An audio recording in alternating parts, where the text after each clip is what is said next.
propriétaire d'une maison dans un village de l'autre côté du puits, sur un terrain beaucoup trop grand, beaucoup trop difficile. Et donc on a cherché un terrain plat, beaucoup plus près du puits, beaucoup plus près des commerces. Et on s'est retrouvé à Coubon grâce à la commerciale qui nous a trouvé ce terrain. On a 50 000 hectares à contempler, mais juste 100 mètres à entretenir. Pourquoi avez-vous choisi Maison d'Enfance? Tout à fait par hasard, on a vu une publicité. Une publicité avec une maison. C'est celle-là, il faut qu'on ait ça, c'est moderne, c'est beau. Et puis donc on a été voir tout de suite, elle nous a fait voir le showroom, les qualités de fenêtres, de portes, de tout ce que vous voulez.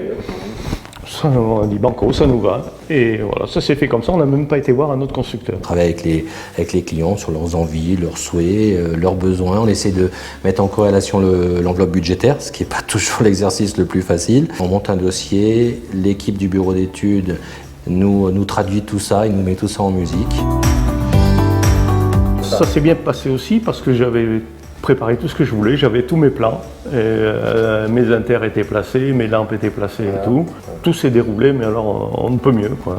Il va permettre surtout aussi des échanges, pas qu'avec les clients, mais également cette passation entre le commercial et le conducteur de travaux, de façon à ce qu'il n'y ait pas d'ambiguïté sur réellement ce qui a été défini dans la notice descriptive et ce qui au final va être posé. Voilà, c'est encore le moment de réagir.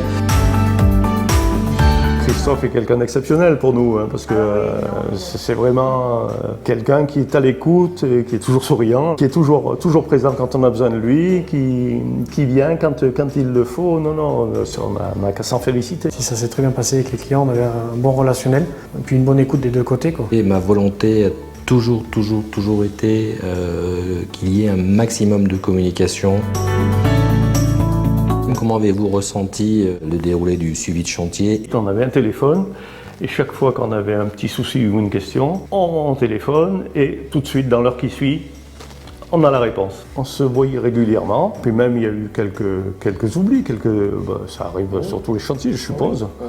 Et ça a été corrigé très rapidement. Il faut être à l'écoute des clients et appeler les entreprises qui sont concernées et pouvoir rectifier le tir s'il y a besoin. Et encore aujourd'hui, quand j'appelle Christophe pour lui dire il y a une petite vis qui... Christophe vient avec son tournevis, il met la vis et puis c'est fini, on n'en parle plus.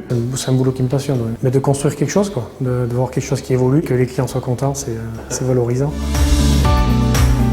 Comment vous nous percevez maintenant que vous êtes chez vous? Toutes les entreprises qui sont passées par là ont effectué un travail plus que correct. Hein. La preuve, c'est qu'il n'y avait pas de souci avec la maison. On était surpris d'ailleurs que ça aille aussi vite que ça. Ça s'est bien passé du départ jusqu'à l'arrivée. On n'a jamais eu le moindre souci. Vous savez, la Haute-Loire, c'est un petit département, 220 000 habitants.